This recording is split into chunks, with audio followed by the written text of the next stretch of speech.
G'day guys, it's Mark here and welcome to On Empire. In this episode, we fire up a Paddock Fine VN SS Commodore.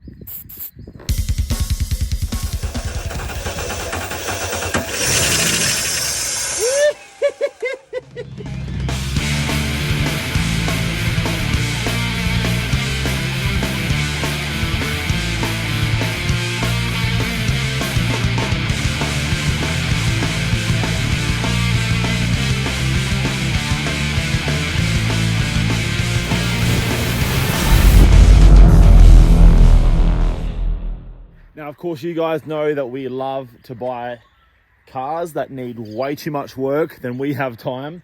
And of course, this is no exception. A great friend and mechanic, Jim, has had this thing for years and decided it was time to move it on. He needed to move on with his life. So we snatched it up off him with the anticipation of putting it back on the road with a little bit of help from Jake at Jake's Chop Shop. We're going to get stuck into this. He knows his Commodores inside and out. That's why I call him Commodore Boy. And yeah, we were going to fix this up because, of course, modern classics, especially this era Commodore, are worth big bucks right now. And yeah, really, really nice car. Well, it could be a really, really nice car. At the moment, it is looking like an absolute heap. But let me tell you, it's got some pretty good bones. Now, I don't know my Holden stuff too well, so bear with me, correct me if I'm wrong. But I believe this is a Phoenix Red. Obviously, it's a 5-litre 304 Holden V8. It's a factory 5-speed car. It's currently sitting pretty with an aftermarket spoiler body kit on it. But fortunately, we have all the right gear to go with it. All this stuff's going to come off. We have a factory front bar with the lower spoiler. We have the side skirts. We have an SS rear bar and also an SS boot spoiler. So this thing is going to be put back to 100% original. And yeah, overall, she needs a bit of work, but it's a pretty solid straight thing. Now in the boot here, which has been duct taped shut, the boot latch was pinched. This is where we got all the goodies. We have a lot of factory SS parts in here in order to complete this vehicle. Also a factory spare SS wheel. The car is currently sitting on a set of factory 15-inch SS wheels, so that's good, all original, how we want it. And overall, it's kind of, apart from the body kit, it's pretty unmessed with. It's got a reasonably good interior. Jim has a couple of front door cars that we can replace these front ones with, but overall it's all there. It needs a hood lining for sure, and it obviously needs a hell of a lot of TLC. Now, of course, cars of this era, the clear coat was the first thing to fail right through to the 2000s. For some reason, it was the biggest letdown. So of course, this has done the exact same thing. All the clear coat has peeled off of this car, and it's now letting the undercoat waste away as well. But fortunately, it's not too bad. It is showing a few little signs of rust across the top here. There is a little bit in the door sill down here, which I noticed this morning. But aside from that, I haven't really done a hell of a lot of digging to find out what's actually wrong with it, but it does look pretty solid, I tell you. The seats actually look like in pretty good nick. I mean, there's a lot of stuff in here, but what you can see is still in good shape. The front seats obviously need a good shampoo. The carpet is certainly savable. I'm unsure about the steering wheel. I'm unsure if it comes with a genuine wheel, because obviously that's an aftermarket number and that'll have to go. But of course, this interior will come up really nice. If you watched my last video or the video before that, we done a bit of a detail sort of video on Andrea's NC Fairlane that she's been using as a daily this year. And I showed my method of how I like to save interiors. And this will be exactly the same process as that. Use the little green machine wet vac, and yeah, just go to town on getting this thing up, and I think it would actually come up really nice. It looks like there's a bit of rust showing in these seals. I'm assuming this is a standard sort of thing to happen. But all the bits that make this unique and make this thing good and make this thing an SS still exist. So yeah, we got all the goodies. As long as it's showing all that stuff, and as long as this thing has the factory 5-speed and that extra pedal, That's what's really, really good about this car. I love the fact that it's a factory 5-speed. Although Andrea is not too wrapped that it's a factory 5-speed. Andrea, this is one of her, we were talking about this morning, one of her top 10 favourite cars, the VN SS Commodore. She loves them. And but she's not the biggest fan of manual, so she wishes this was auto. We'd probably get a hell of a lot more use out of it. But let me tell you, it's been sitting for a few months here, and I haven't shown you guys, but I wasn't prepared to sort of release this video just yet, but I think that there's no great timing for it. So here we are, we're going to show it now. We're not going to be doing anything on this car today. I might try and start it. I do have a battery ready to go, but aside from just turning it over and seeing if it fires up, there won't be anything to do today on this car, unfortunately. Now, I'm going to grab this 3-footed monster, thanks to Mark Boxer at Hoon TV. I've had this for a while and I forget to use it quite often. Okay, so the only information I actually have on this car is that it is a running driving car, but it's been sitting for, I think, like at least a decade, if not longer. So I dare say it's probably going to need at least a fuel filter, probably a fuel pump, because they tend to dry out. The injectors are probably clagged up as well. If that's the case, I'll probably be going down that path and just doing some basics just so we can get this thing sort of as a runnable thing. And I'd actually love to put this thing back on the road almost as it is. As silly as that sounds, let's be realistic. I've got too many projects on the go at the moment, and restoring another car is not really super high on my priority list. But if I could at least put the factory bars back on this car, give it a good tie up the best I can, throw a set of tires and maybe a set of Red Bulls on these factory SS rims, we could actually turn this into a bit of a patina weekender. It would totally rub people up the wrong way, but I don't care, because any car on the road is better than a car sitting here in a paddock. All right, now irrelevant of what I think this may or may not need to run, I'm gonna give it a go anyway. So I've got the battery ready to roll. I'm gonna make sure, we're gonna throw a battery in and kick it in the guts and just see what happens. I'll check the vital signs, make sure it's got plenty of oil and stuff in it, but it'd be nice just to see it fire up. That's always a winner. Now, as you can see, pretty much a factory 5-litre. It looks pretty unmessed with in here, which we like. It does look like it needs a snorkel and an air box, but overall she looks pretty unmessed with. We like unmessed with. One of the things I've always hated about these Commodores is the battery location. Man, they're awkward.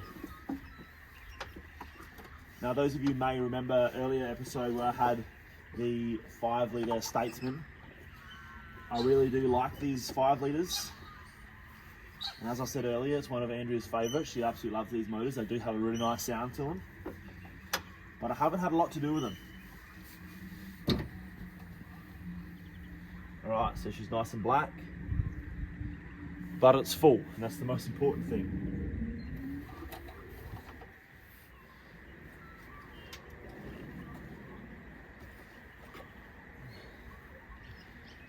And it's even holding some water, so that's handy.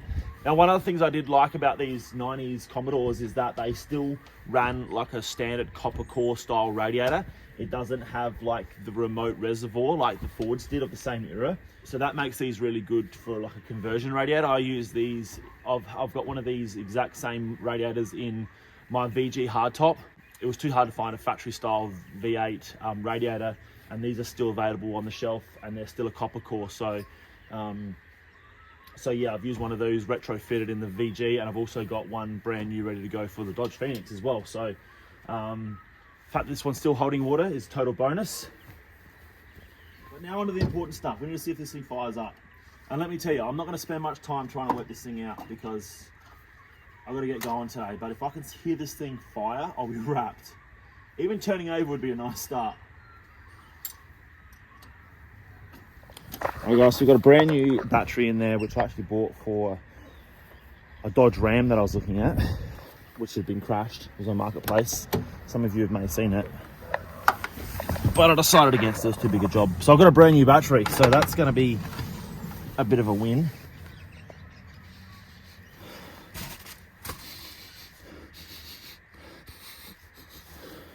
Doesn't even smell too mousy. All right, let's see what happens here. All right, we got lights. Whether we can see them or not. We've got all the warning lights. Man, I am jammed up in this thing. Why is it so... We've got the Commodore back lean on it going on. All right, we're in room end. Course, what? Nothing.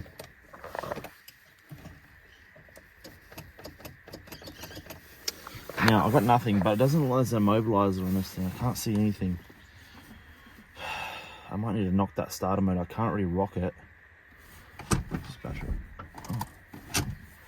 Maybe I can rock it. I can hear something clicking, but nothing much else going on, so let's see. Oh, God.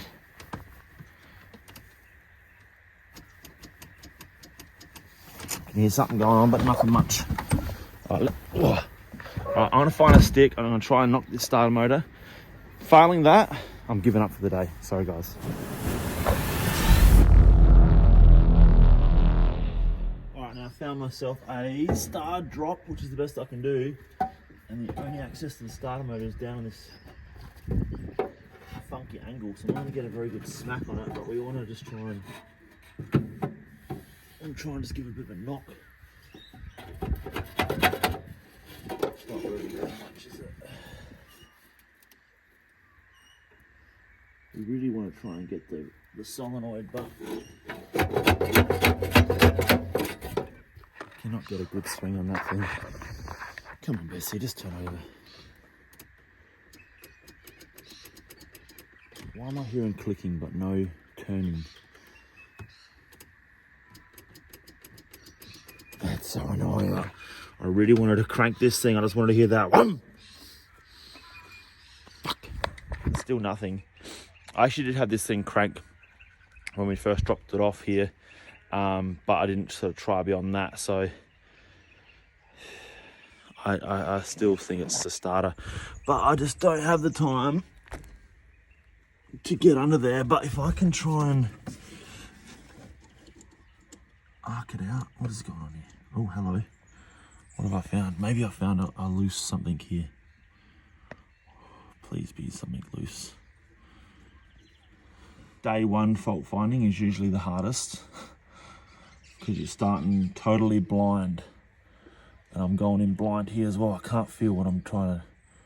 I feel like there's a trigger wire maybe loose, but I can't quite feel the terminal it's got to go onto here. I'd really love to fire this thing up. I may have felt something. Please tell me it was just a loose wire. Please tell me it was a loose wire. Yes! All right, well, that's a massive, massive win. Oh, okay, at this point, I'm not even worried if it runs or not. I just wanted to hear it turn over. The last thing I want to be doing is chasing wiring gremlins. I freaking hate wiring. That was literally just a loose wire off the starter motor terminal. All right, so who knows how long this has been? Who knows how long this has been? I might even have bloody fuel in the bloody thing, hey? Oh, it's done it again. What the hell? It's actually... That must be the dickiest wire. I've got no starting again. All right, so I found the problem. The little starter terminal is so loose, it keeps jiggling off as the car's trying to start. So unfortunately, I don't have anyone here to spray some starter fluid in, and I don't really want to go down the path of putting a bunch of fresh fuel in because the tank probably has been sitting for so long that it may need a bit of a clean out, and the filter might be shagged and all that sort of stuff. So I'll do my best with a little spray on my own, see what I can do. Given that, I'm gonna give up today, and then we might readdress this next week because I've kind of got the bug to get this thing fired up now. All right, guys, now where we're at with this thing, I've decided that rather than trying to spray the start fluid, run around to the ignition, turn it on, hope that there's enough vapors left in the chamber, it's not going to happen. The next thing I'm actually going to do is try and be on the front foot here. I'm going to wire up a little remote starting switch, so to speak. I really need one of those buttons that you put in the engine bay, but I've never been organized enough. I've actually seen some race cars or project cars with the actual starting button in the engine bay, which is bloody genius. But for now, this is going to do, I'm going to connect this to the starter motor. The other end is going to go to the battery, and that way I can spray it and start it all here at the engine bay once the ignition's on. So, all right, so we're going to take this factory wire off because it keeps jiggling loose anyway. Obviously we just need to squeeze the terminals together so it creates a better connection.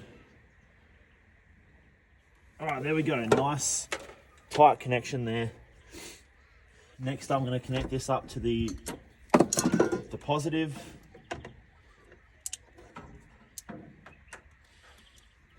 Now I've got this little fang dangle alligator clips.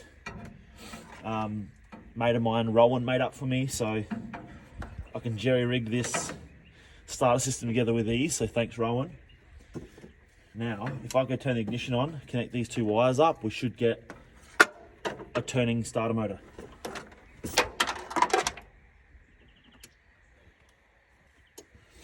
All right.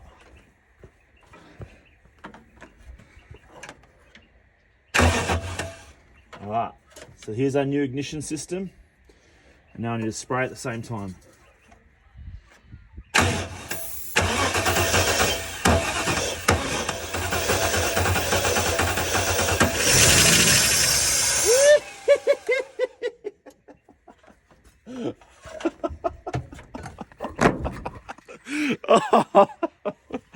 Oh man. Sounding like a schoolgirl when the thing first fires up. It's always the best feeling. It didn't sound the greatest, but it's a good feeling. All right. All right, let's try that again. Oh, that's a massive win, massive win.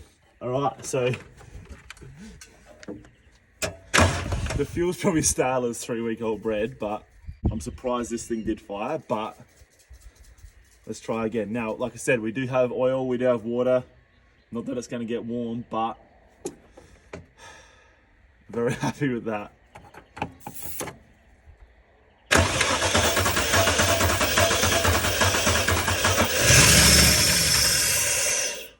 All right.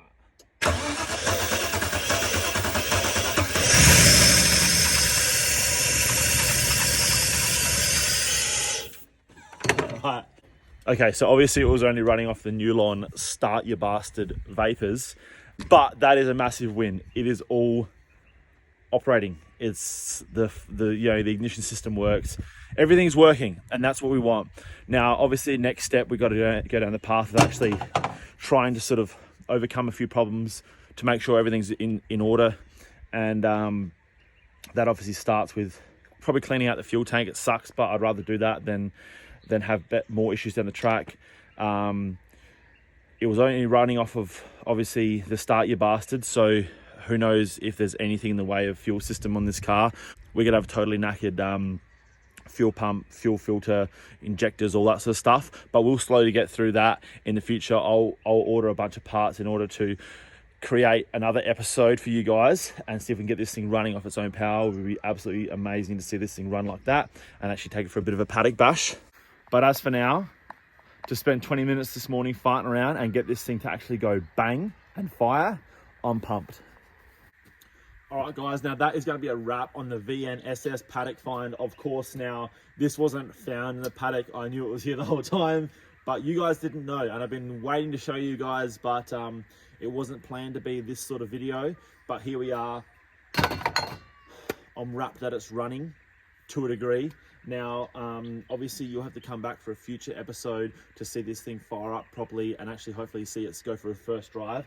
In the meantime, between now and then, hit me up in the comments and let me know what you think of this car. How would you feel about seeing a car like this, of this era, in a patina but back on the road? So in my opinion, I'd rather it back on the street in any condition than sitting in the paddock where it is right now. So hopefully you guys will see that in an upcoming episode, unless of course it's sold in the meantime. Of course, everything that I have is always for sale.